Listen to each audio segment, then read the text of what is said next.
So this is the Australia here, and that's the capital city of PNG, Port Moresby. That's the mainland, and we have a number of actually. This is the large island here. This is the main island, and literally hundreds of the smaller islands, many of which we cannot see. It's a very sort of geographically very scattered and very difficult actually country to reach. Most of the islands are, reachable only by boat or by no land connection. The population is very small, 7.2 million people. Now the topic of my presentation is really very broad, as you can see, research and development.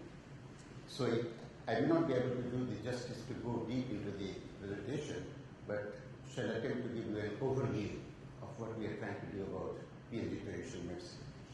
So let's begin with the diagram. Those of you who are biologists or environmentalists may know that PNG is the fourth mega biodiverse country in the world.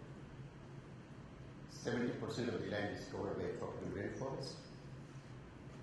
It covers less than 1% of world land mass, but contains more than 5% of biodiversity. Here by biodiversity means the range of plant species, animals, insects, and whatnot we have. In terms of flora, the native flora contains an estimated 20,000 species of vegetative plants. As a country, it's richly diversified in languages, culture, customs, and traditions, people, and native flora and fauna. It is acknowledged as one of the last frontiers in terms of biodiversity. Now, coming closer to my topic, we are more interested in medicinal plants which are used as traditional medicine or from which traditional medicines are made. There has been little understanding of the flora that exists in PNG. Many species are very local and probably rare and endangered. Scientists estimate that more than half of the plants and animals found in PNG have yet to be scientifically named. Quite often in our work we come across plant species which are new and not reported. So, the third bullet, population is largely rural, where modern health facilities are limited, but fortunately, a very rich tradition of herbal medicine and medicinal plants exists in PNG. And 50% of the rural population depends exclusively on traditional herbal medicine. They don't have access or recourse to modern health delivery. PNG government policy on traditional medicine. Actually, the government recognizes this problem that they do not have resources and means to really provide the healthcare services to all and sundry. So they wanted to actually promote and advocate the use of traditional medicine. So the government formulated a policy in 2007, and the primary aim of the policy was to incorporate traditional medicine in the primary healthcare system. And that was actually, we started this work in around 2000, and one of the challenging tasks before us was that most of the knowledge was oral. It was with the individuals, with the families, and with the community, or at best clans or tribes. Not much was written down, not much was known, in black and white. So we undertook a massive task of documenting that traditional knowledge by actually reaching out to traditional leaders, people who had this knowledge, and documenting it. We had the assistance from World Health Organization in undertaking this task, and eventually we ended up establishing what we call traditional medicine database. Very comprehensive information on the medicinal plants uses. This database, as I know, is first of its kind in the South Pacific region. This is the mainframe of the database. It is truly a national repository of medicinal plants used in PND. Mind you, when we are talking about this, we know that India, China, and many other countries are very well-established documented pharmacopoeia, traditional pharmacopoeia.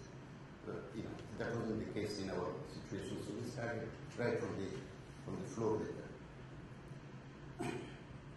So this work was actually being conducted through the support of the Department of Health, National Department of Health, as well as our university. So the primary objective behind this database was to serve as a repository of indigenous knowledge in traditional medicine.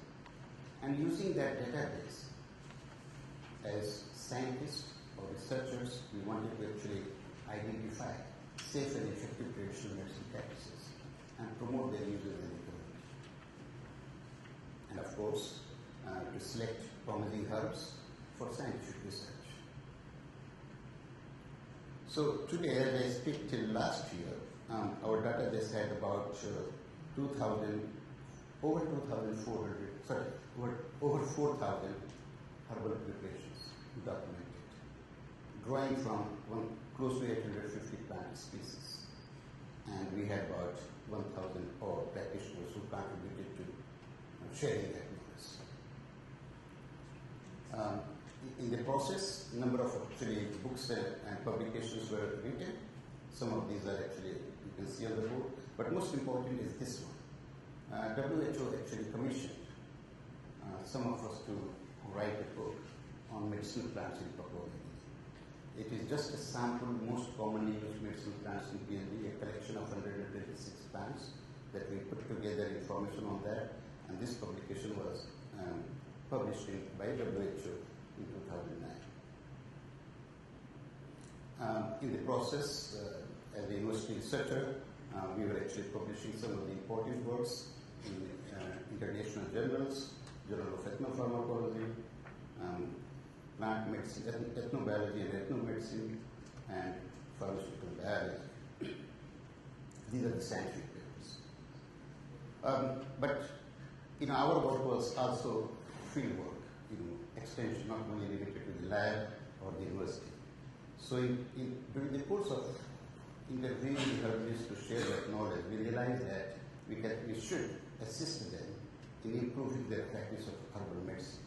So a number of workshops are conducted whereby traditional healers are trained in primary health care and quality control of herbal medicine to improve their practice.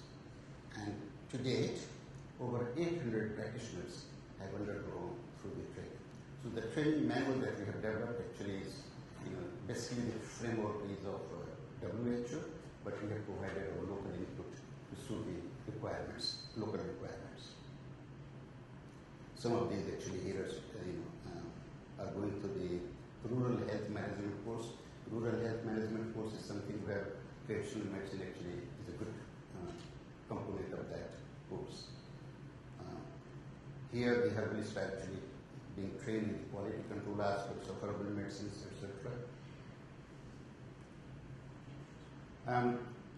Let me quickly jump on to the drug discovery program. We talked about the rich biodiversity that exists, and the idea was how can we tap that biodiversity and use that, translate into knowledge and also some economic activity, and at the same time preserve that biodiversity rather than let it. PND is a country where a lot of logging and mining activities are going on, and biodiversity is somewhat threatened. So there is a awareness on the need of actually preserving this biodiversity. So our drug discovery program actually aims at a number of these activities, as you can see here: phytochemical analysis of PND medicinal plants to know the chemistry, and we have actually screened a number of plants for their antibacterial and antimicrobial activities, especially those which are used for respiratory related conditions. We are also working on standardization of and validation of common herbal medicines.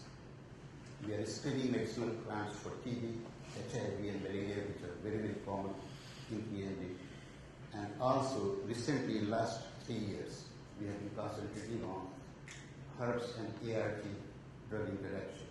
ART, antiretroviral therapy, which HIV patients are given, and they are also taking herbal medicine, so whether how they are interacting and so on. Fortunately, we have a very sort of active collaboration with one of the universities in USA, University of Utah, where actually we do the primary screening, collection, processing, preparation of extracts, but the real science work is done at University of Utah. Anti-TB screen, anti-HIV, malaria, and of course, cytotoxicity. This is some of the procedures that we do. This component is done in our own lab, extraction, biosafety facility, discovery lab. Extraction, pre-fraction. So this is all actually done partly in our lab and partly over at University of Utah. So while I'm talking about this work has been going on since 2000, it's almost 14, 15 years. So, and this data that I'm giving you is about a year and a half old. So HIV, of the total assays done, 157 extracts showed activity. And there were also non-toxic. And those candidates are still for the research. Likewise for malaria, number of active hits and number of active hits for. So only we are interested in those which are active and also non-toxic. Many of them which are active but toxic, there is a fading process. Just a couple of examples. This is a traditional herb. Any traditional medicine, they have been actually using it for treatment of TB and respiratory conditions, cough, persistent cough. So we actually were very interested, and this was subjected to rigorous scientific investigation, and anti-TB activity was in fact proven. And one of the compounds was isolated, it was detected, patented. Unfortunately, we could not take that compound further because in the first clinical trial, it showed some cytoactive toxicity, and then we had to stop that. As for the standardization of herbal medicines and cosmetics, again, we are actually selecting promising herbal medicines and trying to standardize that. This is one example. This is a very well-known traditional healer that we see here, and she has been using lichens to prepare her herbal medicines. So again, we proved that, and she has been using this herbal oil, herbal cream, as both as analgesic and anti-inflammatory purposes. And in our lab, we proved that this is so. And actually, you can see here whether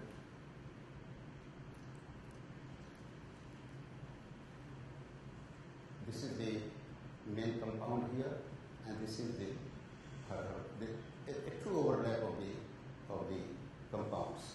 These are actually known compounds, ectrorin and chlorotoluene. These are known compounds, but these are shown to be present in her herbal medicine, and and she was able to use this scientific information to improve on her herbal preparation, and her products are now currently being distributed to outlets in Japan and neighboring countries. Just quickly on the HIV work that we have been doing in the last couple of years. Some of you may know that PNG has an established HIV epidemic. It's a small country, but at one point there were 1.3% of the population was actually infected with HIV virus. Now that has gone down. And people who have the HIV and AIDS, they may be on the hospital medicine, ART therapy, but also tend to use herbal medicines because ART drugs are very, very strong, and it causes diarrhea, skin conditions, blisters, etc., a variety of conditions, weight loss, and herbal practitioners have been actually able to assist the patients to deal with those symptomatic conditions. Not to cure HIV, but to alleviate suffering and improve the quality of life. So we were slightly concerned that, the mixing of herbs and the ART, whether it is doing good or doing harm or making no difference. So our findings show that some of the most commonly used medicinal plants in PNG have dramatic activity in models of drug interaction, HIV suppression, and in some cases, activation of latent HIV. It's a mixed actually findings that we have. In brief, that some herbs are actually potentiating the effect of ART. On the other hand, some where the HIV virus is latent, hibernated, it actually activates them. So it's a double-edged sword. So what actually we are trying to do is to prepare a list of the herbs which are safe and potentiate the activity of the ART, and let that be known to the herbalists so that they can actually safely prescribe those herbal medicines. At the same time, those herbs which do the harm, for them to know that this should not be actually given to the HIV/AIDS patients. Just a couple of pictures here.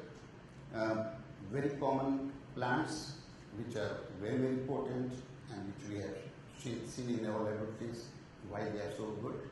Diarrhea and dysentery, this is a weed, actually grows everywhere. And this is also dispensed to HIV patients who suffer from chronic diarrhea. Astonia scolaris, this is used for fever, diarrhea, dysentery. Again, we subjected this plant to our investigation in our lab, and we proved that it is indeed why it is able to treat or reduce the fever. Common fruit. Some of the herbalists were known to actually give the seeds of the popo to HIV patients in order to boost their immunity. We are still working on that one. We don't know why. It's very early stages, but you never know. This is another very interesting plant where we documented that number of patients are actually known to be treated very successfully, where viral load was reduced considerably and sustained over a period of time. And we came across 3 to 4 patients where HIV/AIDS was really at an advanced stage, that they are living a very normal life. They are on this treatment. And this, again, we are looking at this plant in our laboratories. Herbal product development, and this is the last couple of slides. In PNG, we are slowly moving into this direction where we are want to use the local knowledge, local wisdom, and translate that into herbal product, a standardized herbal product. And if you can see here, we want to start here, go up, go down, and here. We don't want to move into the clinical studies, new drugs, no. This is an area which is time consuming, which takes a lot of resources and requires a lot of expertise too, and money. So, but these are the steps that any developing country could easily adopt and produce a product which is safe, effective, and marketable. So this is an area where we are gradually moving and hope to actually come up with 20 odd herbal products that the government could actually move into their health delivery services to rural population for their use.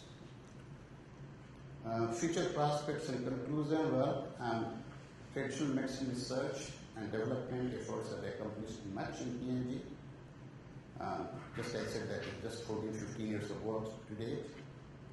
At this point, the government plans to introduce Herbal Medicine Act through the Act of Parliament, a legislative bill on regulatory requirements for manufacture and marketing of herbal products in PNG. Right now we do have a policy, but we do not have a legal instrument that, and we want to have a legal instrument. Drug discovery program from PNG herbs hold promise to yield good dividends. So just a brief presentation, ladies and gentlemen. Thank you very much. These are our students, collaborators.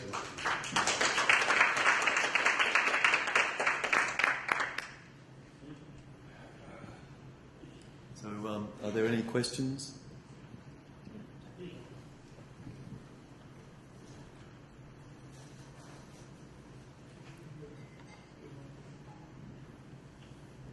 Thank you for the opportunity. Nice presentation. I have two questions, basically. Just curious about the intellectual property rights and the aspect of trying to sideline clinical trials and new drugs and how you can compete with that with the conventional world looking at you, all left, right, and center. And it would be good to know how Papua New Guinea resolves that so that the other developing countries can follow. So the first question is the intellectual property rights. Well, that's why the database comes. The database that I talked about has a provision whereby we have actually an instrument called access benefit sharing scheme. So our database records the information, the raw information that we actually extract from the field, from the person or the community. So they have a stake. Even the scientific investigation that we are doing is by their consent and by their knowledge and information. So if any drug develops, or even actually a product, they have shared it. Legally, yes. So that is under the ABS. You might have heard, access benefit sharing scheme. That's one. What was the second question? My second question was basically, you're going in a very good line, but you're moving slightly to the left or right wing, I'm not sure, for financial reasons, from toxicology tests to product safety, marketing, and then to the health services, while escaping the almighty clinical trials and new drugs, which we know the conventional medicine will not let you go free. So if you can explain to us how you can survive. Thank you very much. I'm surprised. This conference meeting is on traditional and alternative medicine. It is not on conventional medicine. Now, having said that, I'm a great advocate that we should mix the two together. Traditional medicine is traditional. It should be kept as traditional, not converted into a so-called modern drug. If a drug arises, no problem. It's for the good of the humanity. But that should not be as an advocate, as a user, that should not be our ultimate aim. Our ultimate aim to be able to provide herbal medicines which are good quality, which do work, and which are safe to the community that need it. That's the primary focus. And you rightly said that clinical trials are not easy things. It takes a lot of resources, efforts, money, and expertise, which many countries do not have. So that's the thing. But as you can see in my presentation, there are a number of situations where we are actually isolating the compounds, and those compounds are put to rigorous tests, and in some cases we take it to the clinical studies with our collaborators. We can't do that in PhD ourselves. Do you get funding to escape all that? How do I get funding? Because of funding. We have funding. You'll be surprised. This work, we have funding from National Institute of Health, United States, through a project called ICB's International Cooperative Biodiversity Group. 2 phases, 5 years, 10 years project. So you do need funding, but all the funding that we had for this work, if all of it will go into one clinical trial, perhaps we will need more than that. So we want to actually invest in a situation where the majority of the people are at, rather than going for unknown, so to say. I was just going to say, I think it's a very interesting approach. It's almost like a commercial approach, but it doesn't necessarily sell product to the community. And I think in that instance, it's not that you necessarily are avoiding the clinical trial path, but rather just segregating it for what it's worth, which may be of interest to a drug company in time, but they're going to have to pay their dues. Sure. I think it's a wonderful thing that you're doing it that way, and I commendment to you. Otherwise, it would have to be a commercial venture, you know, and then that's even harder to support the community through. So I think it's fantastic. Thank you very much. Thank you. Any other questions? Hi. Thank you very much for this very interesting presentation. I was wondering if the medicinal tradition of Papua New Guinea works only with plants, or are there other techniques that are used? And if so, do you include those and maybe also the cultural aspects in your work? Yeah, thanks very much. Most of our work is on plants, but we are also working on marine organisms, endophytes, which are sort of the bacteria that grow into the leaves of the aerial part of the plant. So yes, but marine organisms, sponges, we are working on that one. Yes, not so much on minerals, no, but definitely marine organisms. And do you include also the cultural aspect in your Very study? much. Yeah. Very much. Mm-hmm. Yeah. We do the biosay after doing the culture and all that. Thank you. Dr. Ra, may I also... Sorry, there's another question.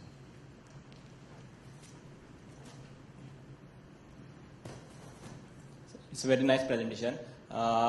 When I was doing my MD dissertation, I selected one drug which was used traditionally in treatment of jaundice. It is in Sanskrit it is called as Jimutak. I forgot its botanical name.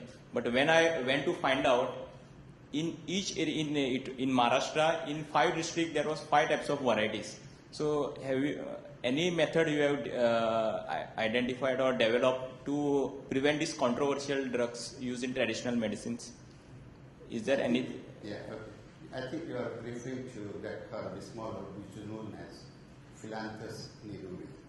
That is for the jaundice in India. I think some of the herbal products have been developed on that one.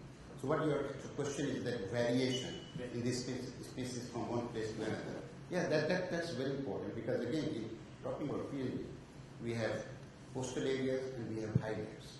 And we have realized that the plants growing in the coastal areas are somewhat different in their chemistry and pharmacology than those up in the highlands. So we have to take those very much into consideration, and doing the chemistry actually reveals that situation very automatically. But the chemistry is the same. They may have the same range of compounds, but the composition may be different in terms of concentration, etc. So yes, we are very much aware of the environmental conditions that impact, or even the seasonal variations on the plants. I've just got one question. Sure. Just a quick one, sir. I just wanted to know, how does these traditional medicines compare with modern allopathic mode of medicine in treating pathological disorders, or diseases, should I say? How do they compare? I know you mentioned a lot of... No. Yes. I will attempt to answer that. Yes. It's a very difficult question. First of all, as I said initially in response to one of the questions, yes, we shouldn't attempt to compare the conventional medicines and the alternative medicine. That's one thing. Secondly, as we all know, conventional medicine targets a single molecule compound. Most of the conventional medicines are single active, basically single active compounds. Yes. Whereas our herbal medicine is a composition of so many things. So many compounds are present in one herbal medicine. Yes. So the comparison is not very, very good. But what is the ultimate objective of both? To treat the condition with the least side effects. Absolutely. And that's where herbal medicine wins in many instances. It does. Over the conventional. Yes. Conventional, I have a fever, I take Panadol, my fever is gone. Yeah. But what that Panadol does to my body, it is not maybe immediately seen, but over a period. And all these kind of new emerging diseases that are coming up, many scientists attribute to wide-ranging conventional medicines that are being pushed through our health system. No, it was a wonderful presentation again, and very different to the previous presentation. Wonderful. Thank you. Thank you so much. not a fellow physician.